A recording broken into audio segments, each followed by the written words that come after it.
The Victorians have long been depicted in contemporary art at the bar of the gin palace or the alehouse. From the hangover of the 18th century gin craze to the rise in popularity of wine and that faithful, cheap drink of the millions, beer. The working classes often found their pleasure, and so to forget their hardships, through alcohol. That's not to say that the middle and upper classes weren't partaking. They were. They tended, however, to drink in saloon bars partitioned from what they would have considered riff-raff, or favoured more reputable establishments, entirely avoiding the ever-present public house, which bookmarked the corner of many a street. It's no small wonder that, unlike the difficult economic circumstances faced by publicans today, when premises were sold, even modest backstreet public houses realised many thousands of pounds. For, in the Victorian era, selling alcohol was a licence to print money. If you were poor and drinking it, however, then it was just a temporary relief from the daily grind, but one that could easily become a vice that would see you destitute, on the streets, and without a penny to buy bread. This was, after all, a world where the cost of coffee and tea was more than a pint of beer. Come winter or sunshine, the public house as a place of drinking, entertainment and games was the second home of the working classes. Today, in an account by the Victorian investigative journalist James Ritchie, we accompany him as he walks the streets of Whitechapel in London to find out what you would see should you stumble into an East End gin palace in search of festivity and refreshment on Christmas Eve. Find out how, far from a welcoming atmosphere and seasonal cheer, he found bad language, brawls and drunkenness. But he soon discovered this wasn't unusual. Journeying on to more drinking establishments in disreputable neighbourhoods, he reveals that, at Christmas time, the evils of excessive drinking soon turned merriment into madness. Before we move on, if you're interested in history like this, and you want to find out more about what life was really like for people in the past, please consider subscribing for more content. If you'd like to support what we make for you, check out the description for links to ways you can help us continue bringing the past alive. On Christmas Eve, in the midst of a dense fog that filled one's throat and closed one's eyes, and rendered the vast city one huge sepulchre, as it were, peopled by ghosts and ghouls, I spent a few hours in what may be called studies at the bar. First, I turned my steps down Whitechapel Way. It is there the pressure of poverty is felt as much as anywhere in London, and as it was early in the evening I went there. I saw it under favourable circumstances, for the sober people would be shopping, and the drunken ones would scarcely have commenced that riot and quarrelling which are the result in most cases of indulgence in alcohol. From the publican's point of view, of course, I had nothing to expect but unmitigated pleasure. The stuff they sell, they tell us, is the gift of a good providence, sent us in order to alleviate the gloom and lighten the cares of life. It is a poor heart that never rejoices. And on Christmas Eve, when we are thinking of the birth of Him who came to send peace on earth and goodwill amongst men, a little extra enjoyment may be expected. In some bars, ample provision had been made for the event. Decorations had been freely resorted to, and everything had been done to give colour to the delusion that Christmas jollity was to be produced and heightened by the use of what the publican had to sell.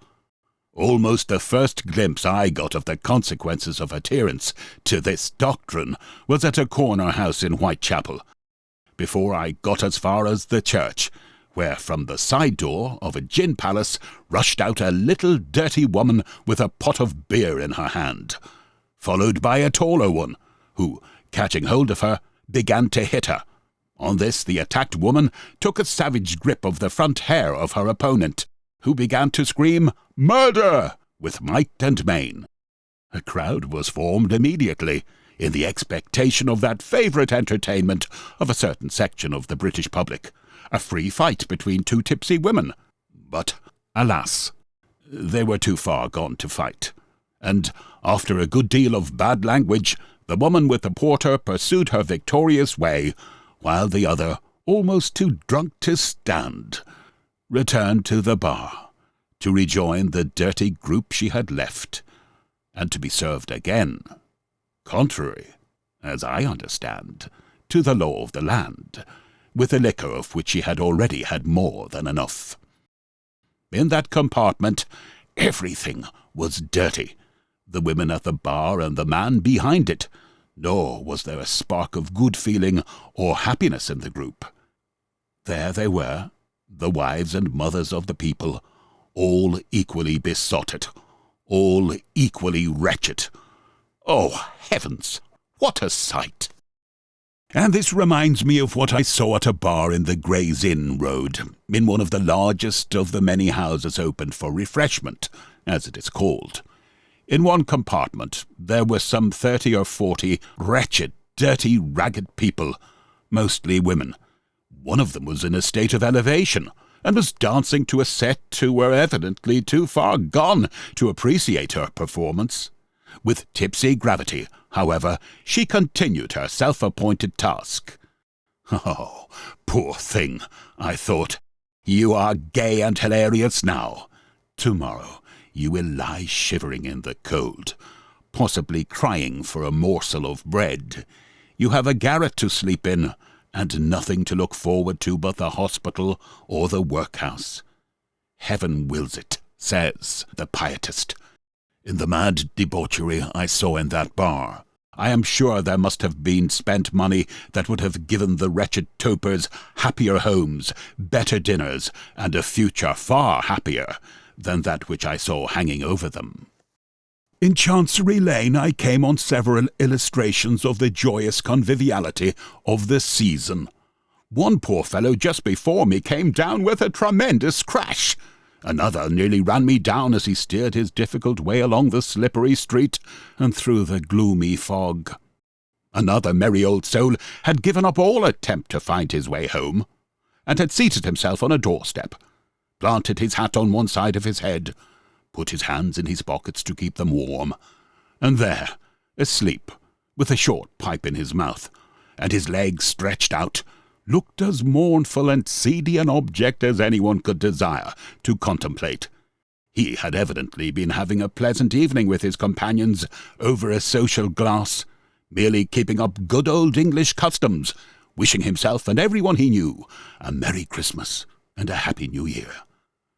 At the gin palaces near the railway termini, and in those bordering on any place of general marketing, the crowd of customers was enormous, and the class was far superior to those I saw in Drury Lane or Whitechapel or the Gray's Inn Road. They were real respectable working men and their wives, who had been out marketing for the morrow, and who, proud of their success in that direction and of the store of good things they had collected for the anticipated dinner, had to treat themselves with a parting glass ere they went home. It was a busy time for the men at the bar. In one large public were 4 or 5 compartments. I reckon there must have been nearly 100 customers. It was quite an effort for anyone to get served. He had to fight his way through the mob to pay his money and get his glass, and then to struggle back to a quiet corner to drink off its contents with a friend or his wife. But there was no drunkenness. The men and women of the respectable working class are not drunkards. They have too much sense for that. But they were merry, and a little inclined to be too talkative and heedless. For instance, a party of 4 went straight from a public house to a railway station at which I happened to be waiting. One couple were going by the train home, another couple had come to see them off. The wife of the travelling party was fat and heavy, and in her jolly, careless mood, induced by the evening's conviviality. As the train came up, she missed her step and fell between the wheels and the platform. Fortunately, the train had come to a standstill, or that woman and her husband and her family would have had anything but a Merry Christmas and a Happy New Year. In one place, patronized by navvies and their wives, there was such a hideous exhibition of indecency that I may not record it. "Why don't you interfere?" said a gentleman to the potboy. "Oh," was the reply, "you can't say anything at this season of the year. it is best to leave them alone.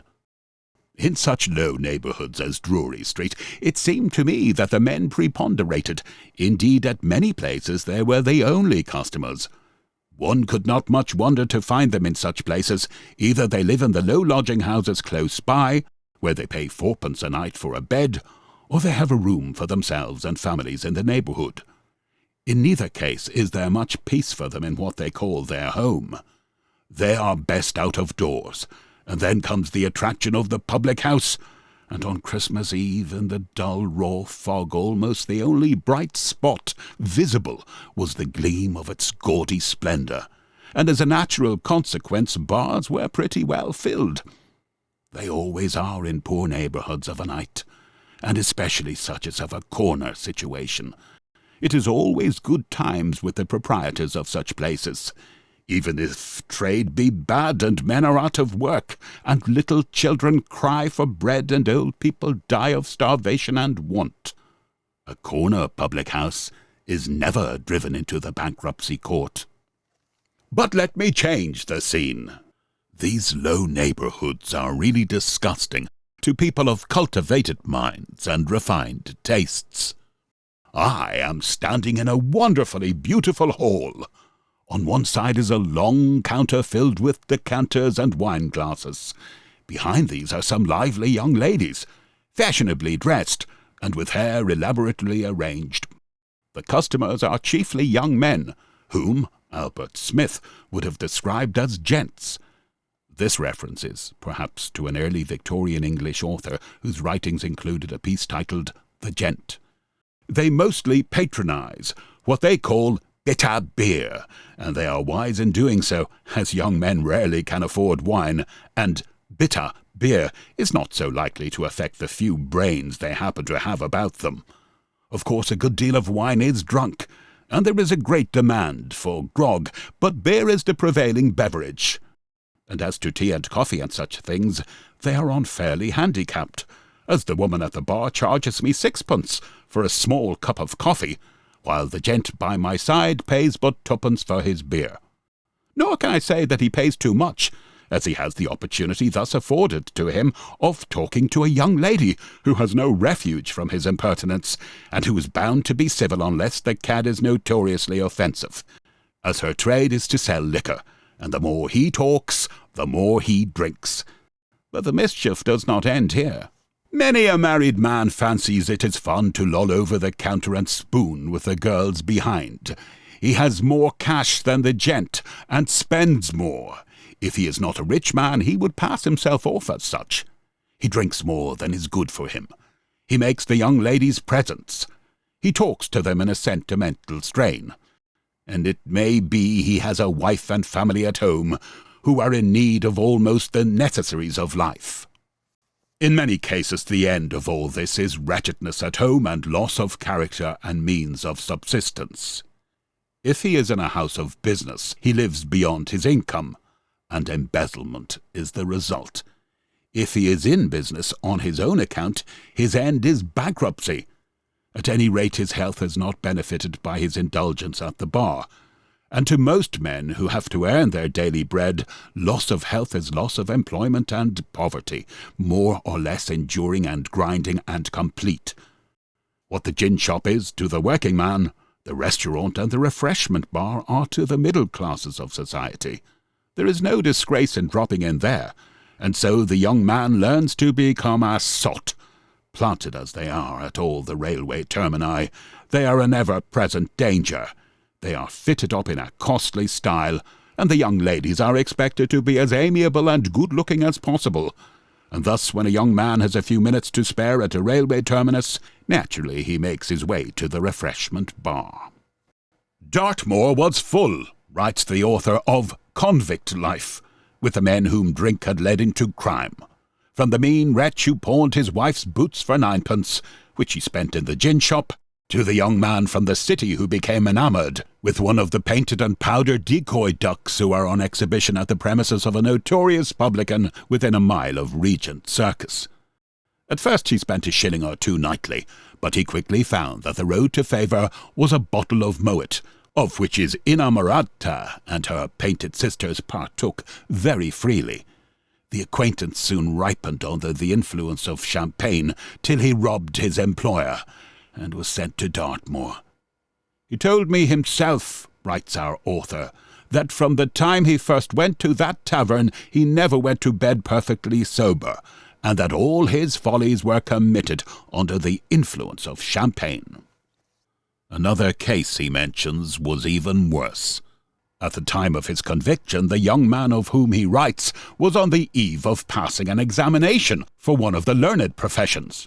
But he had been an habitué of the buffet of, let us call it, the Royal Grill Room Theatre, and a lounger at the stage door of that celebrated establishment, and had made the acquaintance of one of the ladies of the ballet.